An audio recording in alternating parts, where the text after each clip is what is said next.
بە فەرمانێکی تایبەت سەرۆکی هەرێمی کوردستان لێخۆشبوونی بۆ 1659 زیندانی دەرکرد. بەپێی زانیاریەکانی پەیام زۆرینەی ئەوانەی لێخۆشبوونەکە دەیانگرێتەوە ئەندامی هێزە ئەمنیەکان بوون. لێخۆشبوونەکە ئەو هاوڵاتی و ڕۆژنامەنووس و چاڵاکوانانەی نەگرتوێتەوە کە بە تۆمەتی سیاسی لە زینداندان. ئەمەش نیگەرانی و ناڕەزایەتی ئازادیخوازانی بادینانی بە دوای خۆی داهێناوە. پارێزەران و بەشێک لە پەرلەمانتاران ئەوە ناشارنەوە دەبوو ناوی سزادراوانی بادینان لە ڕیزی پێشەوەی ئەو کەسانە بوایە کە لێخۆشبوونی تایبەتیان بۆ دەرچووە.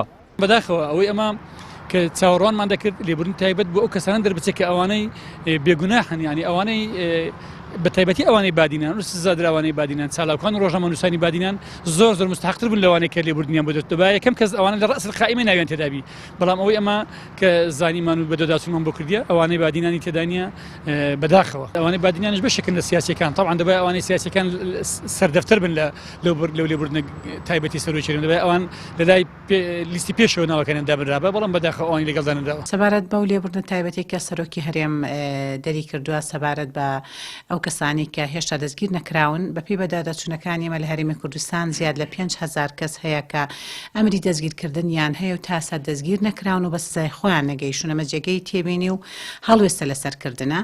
و سەبارەت بە ئەم لێبوردنە تایبەتەش خەڵکی هەرێمی کوردستان لەگەڵەوەدا کە چاوەڕێی لێبوردنێکی گشتین بۆ سزادراوانی هەموو چاکسازیەکان و زیاد لە 4 ساڵە لێبوردن دەرنەکراوە تێبینیان لەسەر ئەم بابەتەش هەیە. پێدەچێ کەمترین کەس لە ئەم لێبوردنە تایبەتەش سودمەند بێت، تایبەت کەسانی سیاسی ناگرێتەوە کە مەفروزە کاتێک کە لێبوردنێک دەرەکەی بۆ هەندێک لەو کەسانی کە بۆ نمونە تاوانەکەیان سووکە ئەبووە ئەوانیش لێی سودمەند بن. ئێمە وەک لیژنەی مافی مرۆڤ زۆر جەخت دەکەینەوە وە پرۆژه یاسامانداوە یاداشمانداوە. تەنانەت هەفتەی ڕابردوو دووجار لەگەڵ سەرۆکی پەرلەمان و لیژنەش کۆبووینەوە و هەندێک بابەتمان گەڵاڵە کردو و دیسان نامی جەختکردنمان بۆ حکومەت ناردووە. لێرەوە کە سوکاری سزادراون و خەڵکی هەرێمی کوردستان دڵنیا دەکەین جەخت دەکەینەوە تاوەکو ئەو کاتێککە بە هەموو توانامان هەوڵ دەدەین هەوڵی ئەوە دەدەین کە لە ئەم خولەدا لێبوردنی گشتی بۆ سزادراوان دەربکرێت. نیگەرانی و ناڕەزایەتیەکان لە هەمبەر دەرکردنی ئەو لێخۆشبوونە تایبەتەی سەرۆکی هەرێم کاردانەوەی جیاوازی بە دوای خۆی داهێناوە. بە جۆرێک پرسیار لە یاساناسان دروست بووە و دەپرسن چەندین تۆمەتبار کە لێبوردنەکە دەیانگرێتەوە هەر ئامادە نەبوون بچنە بەردەم دادگا و بە غیابی حکوم دراون.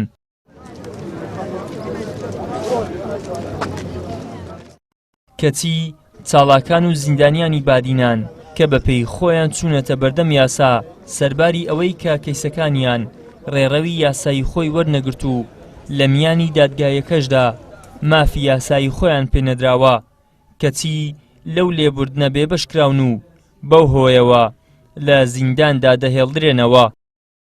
ئیدریس محەممەد، کەناڵی ئاسمانی پەیام، هەولێر.